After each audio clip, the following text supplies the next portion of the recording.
अस्सलामु अलैकुम वरहमतुल्लाहि तआला व बरकातुहू। बिस्मिल्लाह वल्हम्दुलिल्लाह वस्सलातु वस्सलामु अला रसूलिल्लाह व अला आलिहि व सहबिहि अजमईन, अम्मा बाद। अल्हम्दुलिल्लाह, अल्लाह के फ़ज़ल से अब तक हमने हुरूफ़ मद्दा में से दो कायदा पढ़ चुके हैं। अलिफ मद्दा का कायदा पढ़ चुके हैं, उनके बाद या मद्दा का कायदा पढ़ चुके हैं। या मद्दा को पूरे डिटेल के साथ सीख लिए हैं। आज के सबक में हम हुरूफ़ हिजा अलिफ से लेकर के या तक वो मद्दा का कायदा मश्क भी करेंगे और उनका कायदा जानेंगे भी। उनके लिए सबसे पहले ज़रूरी क्या होती है, जो या मद्दा के लिए जो ज़रूरी होती थी, क्या होती थी, जज़्म का होना। तो जज़्म आप लोगों को मालूम है कि इस तरीके से जज़्म लिखा जाता है, समझे ना। इस तरीके से जज़्म लिखा जाता है, ये जज़्म है। जज़्म का दूसरा तरीका ये है,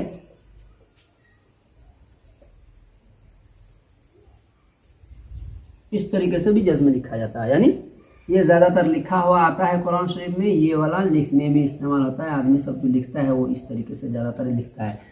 तो आपको समझ में आ गया, ये चीज़ जान गए। इसका नाम क्या है, जज़्म। इसको सुकून भी बोला जाता है, ठीक है। ये दूसरी बात वाव मद्दा के लिए दूसरी बात ये है, वाव का होना भी ज़रूरी है। ये वाव को जानते हो ना आप, वाव का भी होना ज़रूरी है। एक नंबर पे जज़्म, दूसरे नंबर पे वाव का होना ज़रूरी है। इनका होना, वाव मद्दा का कायदा जो जारी होगा, इनका होना ज़रूरी है। ये दोनों का पहले बाब। और दूसरी मर्तबा दूसरा होना, तीसरा चीज़ ज़रूरी यह है कि वाव साकिन से पहले, यानी वाव के ऊपर अगर जैसे हम वाव लिखे हैं, वाव के ऊपर जज़्म आ गया तो ये इसका नाम वाव साकिन हो गया। अब इनसे पहले वाला हर्फ कोई सा भी हो, जैसे कि आप देख लो, मान के चलो हमज़ा है, ठीक है, तो इनके ऊपर पेश का होना ज़रूरी है। ये हर्फ है, इनमें शर्त नहीं है, ये दोनों का होना शर्त है। यानी वाव हो और उसके ऊपर जज़्म हो, यानी वाव साकिन हो। उससे पहले वाला हर्फ, यानी उससे पहले जो कोई सा भी हर्फ आएगा, उस हर्फ के ऊपर पेश होना ज़रूरी है। ये हर्फ के ऊपर तब्दीली हो सकता है। ये जो हर्फ है हमज़ा, हमज़ा की जगह में बा भी आ सकता है, ता भी आ सकता है, सा भी आ सकता है, लेकिन इनके ऊपर पेश का होना ज़रूरी है। यानी आपको समझ में आ गई बात कि वाव साकिन हो, वाव साकिन से पहले वाला हर्फ के ऊपर पेश हो, तो वहाँ पर वाव मद्दा का कायदा हो जाएगा, ठीक है। तब वाव मद्दा को पढ़ेंगे हम किस तरीके से, जिस तरीके से या मद्दा का मिक़दार पढ़ने का एक अलिफ के बराबर था, उसी तरीके से वाव मद्दा का भी मिक़दार एक अलिफ के बराबर है। तो हम अगर पढ़ेंगे हमज़ा वाव पेश,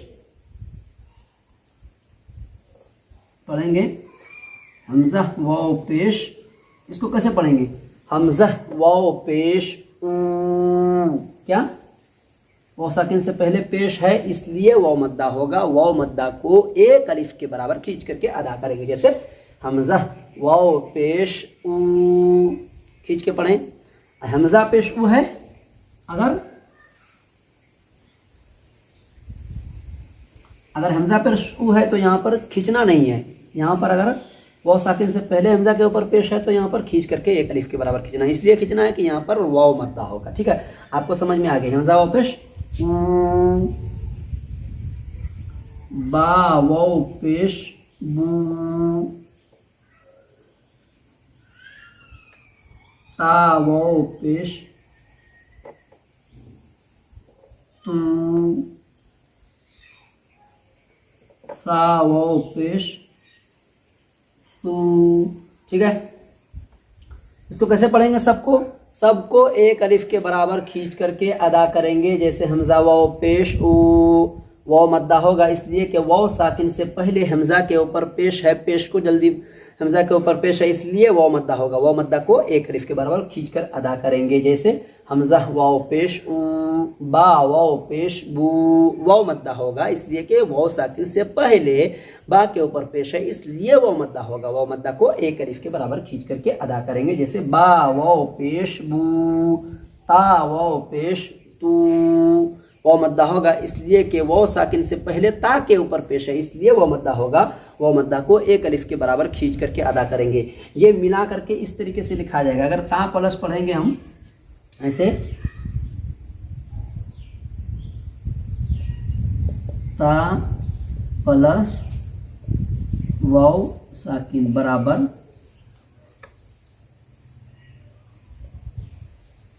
ता वाव पेश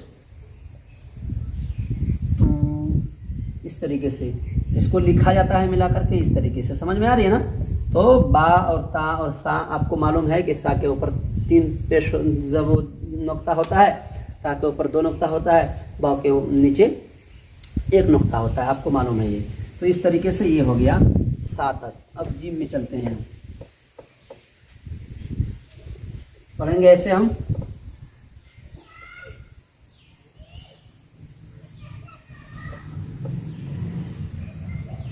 जीम पेश जू बराबर प्लस वाव साकिन, ओके, बराबर जीम वाव पेश जू। वाव मद्दा होगा इसलिए कि वाव साकिन से पहले जीम के ऊपर पेश है, इसलिए वाव मद्दा होगा। वाव मद्दा को एक अलिफ के बराबर खींच करके अदा करेंगे। इसी तरीके से लिखेंगे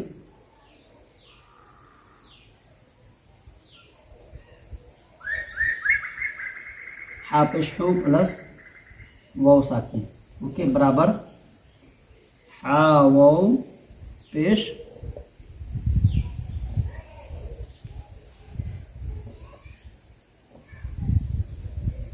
तो वाव मद्दा होगा इसलिए कि वाव साकिन से पहले हा के ऊपर पेश है, इसलिए वाव मद्दा होगा।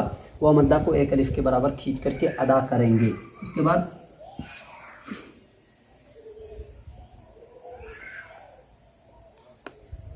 हा पेश खू प्लस वाव साकिन बराबर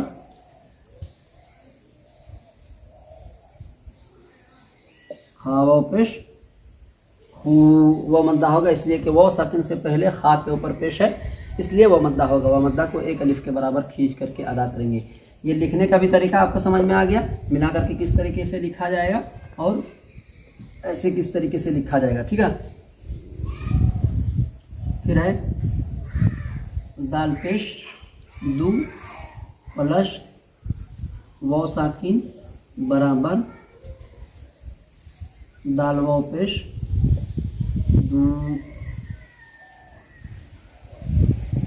जाल प्लस बराबर जाल वाव पेश जो। यहाँ पर क्या है, इस तरीके से लिखा जाएगा। ये सब ये मिला करके जाल वाव में नहीं मिलता है लिखने में, समझे।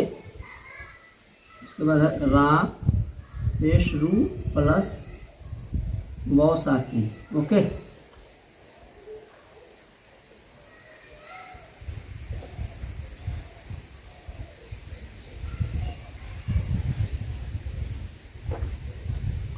रावा पेश रू सा पेश जू प्लस वाव साकिन, ओके, बराबर जा वाव पेश जू। ये समझ में आ गया। दाल पेश जू दाल पेश दू प्लस वाव साकिन बराबर दाल वाव पेश दू। वाव मद्दा होगा इसलिए कि वाव साकिन से पहले दाल के ऊपर पेश है, इसलिए वाव मद्दा होगा। वाव मद्दा को एक अलिफ के बराबर खींच करके अदा करेंगे। जैसे दाल वाव पेश दू दाल पेश रू प्लस वाव साकिन बराबर दाल वाव पेश रू रा पेश रू प्लस वाव साकिन बराबर रा वाव पेश रू जा पेश रू जा पेश जू प्लस वाव साकिन बराबर जा वाव पेश जू, समझे। जू पर क्यों खींचेंगे, इसलिए कि वाव साकिन से पहले जा के ऊपर पेश है, इसलिए वाव मद्दा होगा। वाव मद्दा को एक अलिफ के बराबर खींच करके पढ़ा जाता है, इसलिए खींचेंगे। समझ में आ गई बात। सिंपल सी बात है, जो कि आप या मद्दा में पढ़े हो वैसे ही इसमें भी ऐसा हो गया। उसके बाद है सीन। सीन पे शू प्लस वाव साकिन बराबर सीन वाव पे सू, ओके। उसके बाद बड़ी शीन, शीन पे शू प्लस वाव साकिन बराबर सीन वाव पे शीन वाव पे शू, शू स्वाद, सौद पे सु प्लस वाव साकिन बराबर सौद वाव पे सु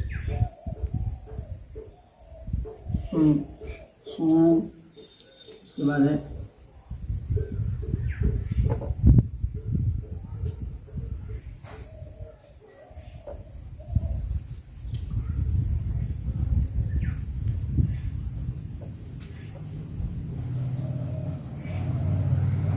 देखो सीन पेश सु प्लस वाव साकिन बराबर सीन वाव पेश सु, शीन पेश शु प्लस वाव साकिन बराबर शीन वाव पेश शु।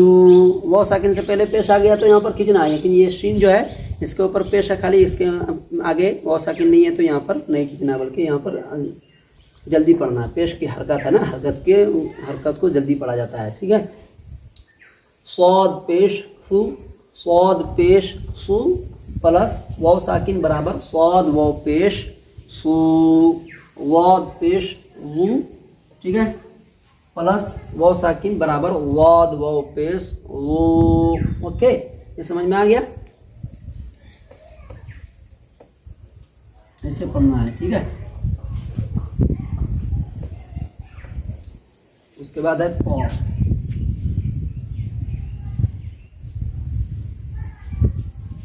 पौ पेश तू प्लस वाव साकिन बराबर पौ वाव पेश तू। मैं लिख रहा हूँ इसलिए कि आपको लिखने के लिए भी आ जाए, ठीक ना, इसलिए अब लिख रहा हूँ। इस तरीके से लिखा भी जाता है।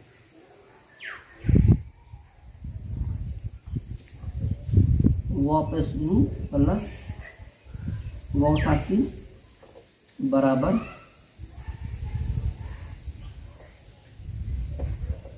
वापस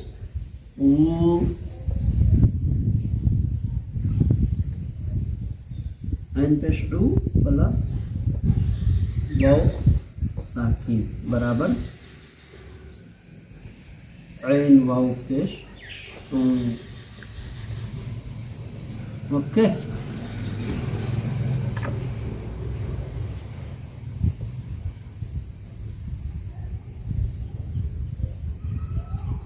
बराबर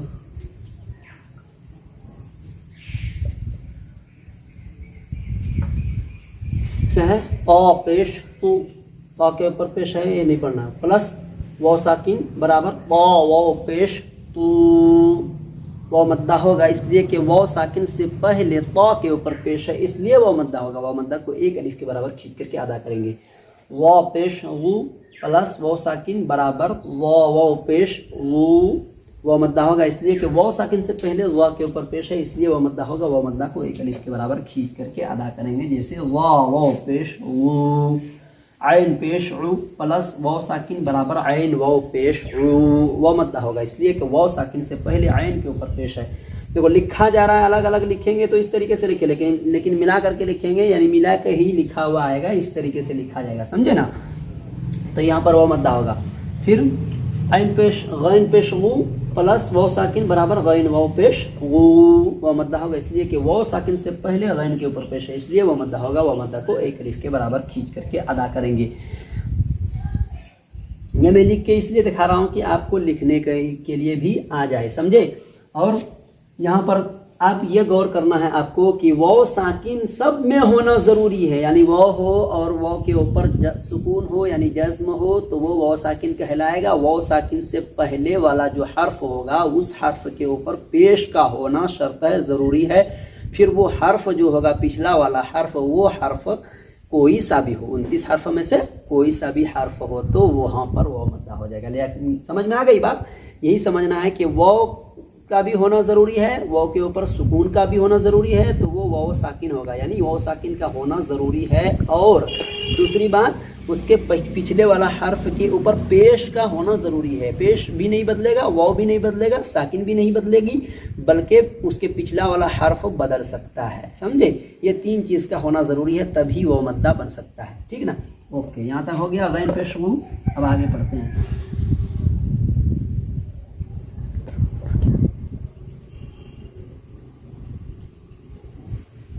ये क्या है मालूम है? फा पेश फू प्लस वाव साकिन। देख रहे हो ना, पेश का होना ज़रूरी है, वाव साकिन का भी होना ज़रूरी है। ये हर्फ बदल रहा है, उससे कोई प्रॉब्लम नहीं। बराबर फा वाव पेश फू, वाव मद्दा होगा इसलिए कि वाव साकिन से पहले फा के ऊपर पेश है, इसलिए वाव मद्दा को एक अलिफ के बराबर खींच करके अदा करेंगे। जैसे फा वाव पेश फू, फिर है ऑफ। ओके, काफ पेश कू प्लस वाव साकिन बराबर काफ वाव पेश कू, फिर है काफ। ओके, पेश फू प्लस वाव साकिन। ओके, बराबर काफ वाव पेश कू। ओके,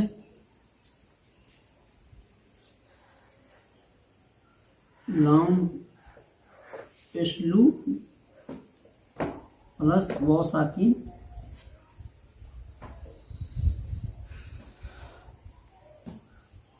बराबर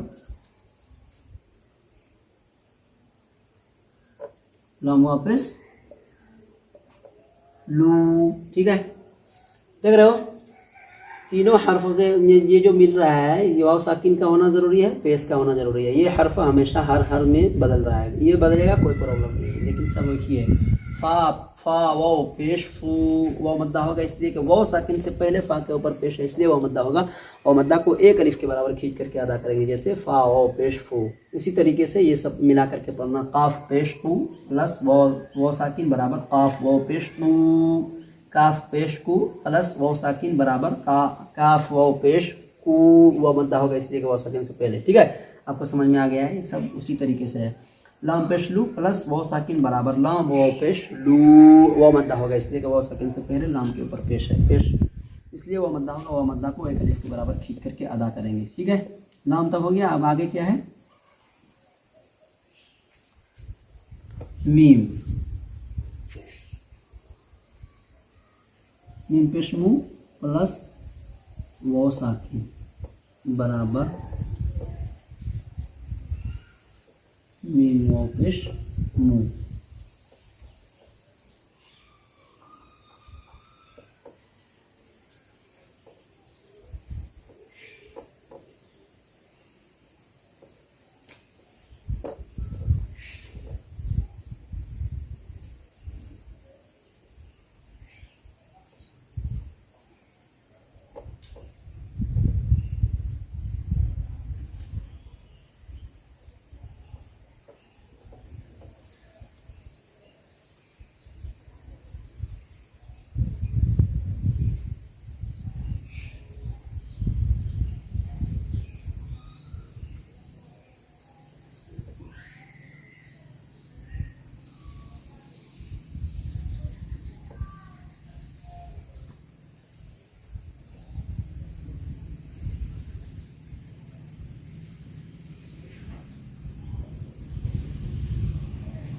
हो गया मीम पेश मू प्लस वाव साकिन बराबर मीम वाव पेश मू।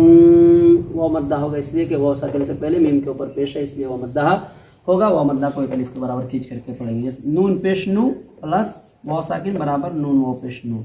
वाव पेश वू प्लस वाव साकिन बराबर वाव वाव पेश वू। समझे? ये वाव साकिन से पहले वो आ सकता है, समझ, वो उसके ऊपर पेश आ सकता है, ये कोई प्रॉब्लम नहीं। इसलिए जैसे कि अलिफ मद्दा, अलिफ से पहले वाले हर्फ पर ज़बर होता था तो वहाँ पर अलिफ मद्दा होता था, समझे? लेकिन अलिफ से पहले अलिफ तो नहीं आता है। इसलिए नहीं आता है कि आप लोगों को मालूम है कि अलिफ हमेशा खाली होता है, अलिफ के ऊपर जो अलिफ खाली ना हो वो हमज़ा है, इसीलिए वहाँ पर नहीं आया था। समझे ना? यहाँ वो चीज़ नहीं है। ये हो गया हा पेश हु प्लस वाव साकिन बराबर हा वाव पेश हु।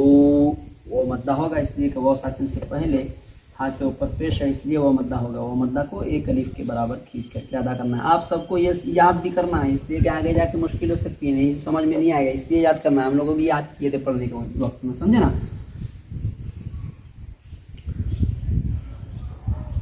फिर है हमज़ा, क्या है हमज़ा, हमज़ा पेश ऊ प्लस वाव पे साकिन बराबर हमज़ा वाव पेश ऊ। अब ये हमज़ा इस तरीके से लिखा जाता है, समझे ना,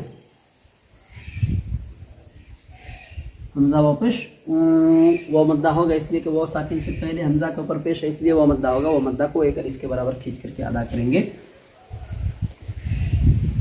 उसके बाद या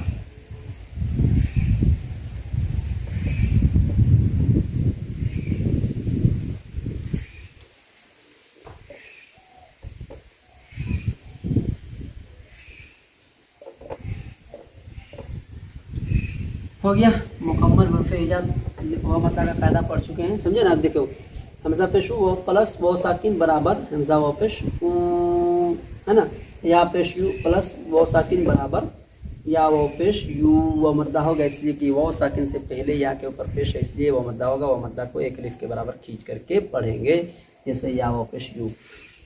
आज का सबक हमारा यहाँ तक ही रहेगा, बाकी आगे हम कल इंशाअल्लाहुल अज़ीम मश्क करेंगे जो कि आपको समझाएंगे अच्छी तरीके से। वहाँ पर कायदा के बारे में किस वक्त अलिफ एक अलिफ के बराबर खींचा जाएगा, कहाँ पर ज़्यादा खींचा जाएगा, कहाँ पर कम खींचा जाएगा, किस किस हालत के अंदर में कब कब तब्दीली होगी, समझे। कल हम इंशाअल्लाहुल अज़ीम लोगों को समझाएंगे। तो आज का सबक इतना ही, आप लोगों को मश्क करना है और ये याद भी करना है, ये समझ भी लेना है। इसके लिए क्या क्या ज़रूरी है आपको बता दिए। साकिन का होना ज़रूरी है, यानी किसी भी हर्फ के ऊपर जज्म, पहले जज्म और उसके बाद वाव का होना ज़रूरी है, और उस वाव साकिन हो गया, वाव साकिन से पहले वाला हर्फ के ऊपर पेश का होना ज़रूरी है। और वो पेश जो है जिस हर्फ के ऊपर, वो हर्फ तब्दीली भी हो सकता है, उससे कोई प्रॉब्लम नहीं। बाकी तीन चीज़ का होना ज़रूरी है, तभी वाव मद्दा होगा। समझ में आ रही है बात, आ गई। अस्सलामु अलैकुम व रहमतुल्लाहि व बरकातहू।